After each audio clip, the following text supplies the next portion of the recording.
Meet the Host, the show where we turn the script on the host. You're used to hearing from the celebrity or the actor, whoever, but the host you don't really hear from, just questions that they present. And now we get to hear from hosts. So my name is Mike Rippe. I am your host of Meet the Host. You can find me on social media at Mike Rips. Thanks again for joining us for another episode. We're here live in Chicago this time, talking to my guest, host Emerson Niemchick. And Emerson, please tell us where we can find you on social media. Social media. So my tags for everything, Instagram and Twitter, is pronounced D-Rockers. It is D like Derek. EROKKRS. So D-Rockers, that's my Twitter and Instagram tag. I'm on Facebook. And our YouTube page for some of our films we've done is Vigorous Fizz Pictures. And we will definitely make sure to put that in as an edit. You'll get to see all these in the bar, so you don't have to remember that word for word. We'll make sure to have that for you. So first off, thanks for joining me. Yeah, thank you again for having me, man. This is awesome. Love it. I know you just started a project. I know before we went live, you were talking about this on our Facebook Live, your C3, and I want to get into that. But let's start with the first question, and that brings us to is what do you host?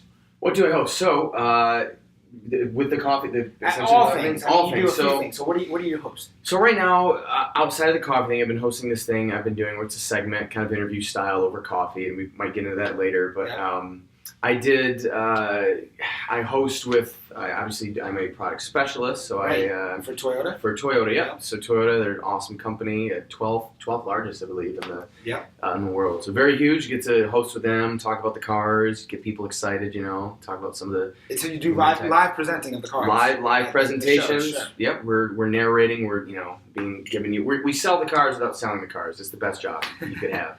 And...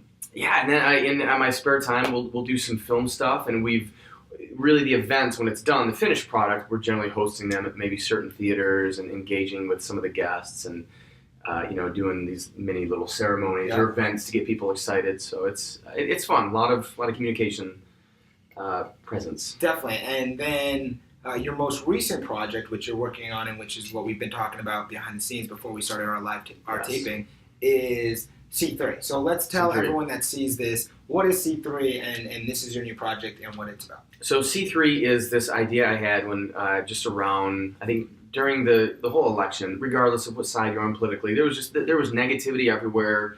People are fighting, stuff's getting shared, there's ignorance. And so rather than trying to necessarily take sides, like, hey, let's try to create a space where there would be, people could just talk and share things that were important to them or that were on their mind. Because you're kind of like me. You probably realize that I think the more people can engage, and I think that's important. It is in conversation and figure out, understanding the why. Right. It can get us out of maybe certain situations that we have found ourselves in. So, so my big thing was just take people out, give them a space to talk, a safe space. So it's called C3. C3.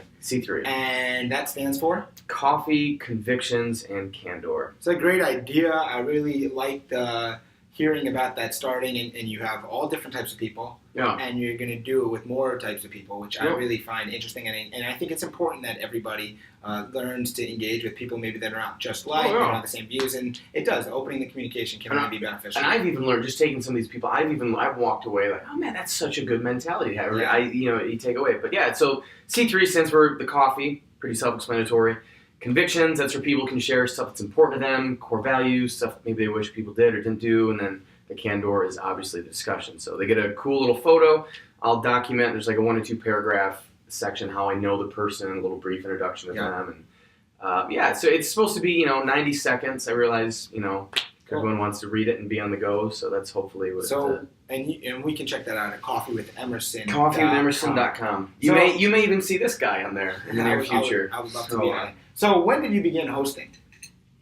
Oh man, officially, I was right after I graduated high school, I got a job at a theater, and it was kind of odd. It wasn't the traditional movie theater job. They actually would do weekend hosting gigs, where like a big movie, say like Spider-Man 3, it came out, but before then they would have someone go down, do some trivia, introduce the movie, throw out like some candy, Snickers, whatever. Yeah. So different. That's why I love doing this, because you find all these different hosting things. That's something that if you're native or relative, or you live in Los Angeles or maybe even other cities, they do that frequently in Hollywood. Yeah. But that's a cool one. That's neat. I didn't know that about you.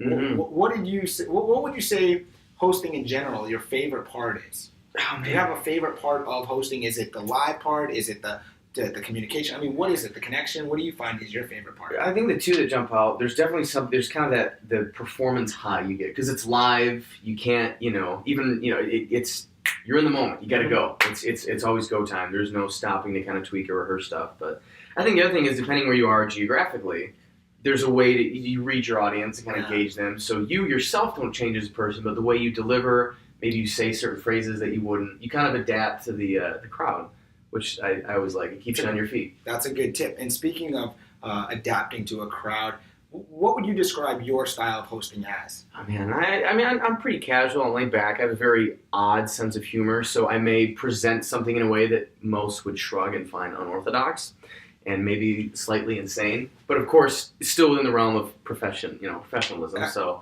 professional, insane, odd humor. Yeah, professional, insane, and odd. Yeah, it's very. My goal is if I can get people to laugh even at something, if it's a small little plug-in or a gag or a pun even. That's a big thing I've been doing in the auto shows now is when I tell people, I'll say something like, yeah, you may see it down the road. No pun intended. Just, like the little things like that. And it just to get that smile or chuckle out of a person. I like it. Do you have a favorite host?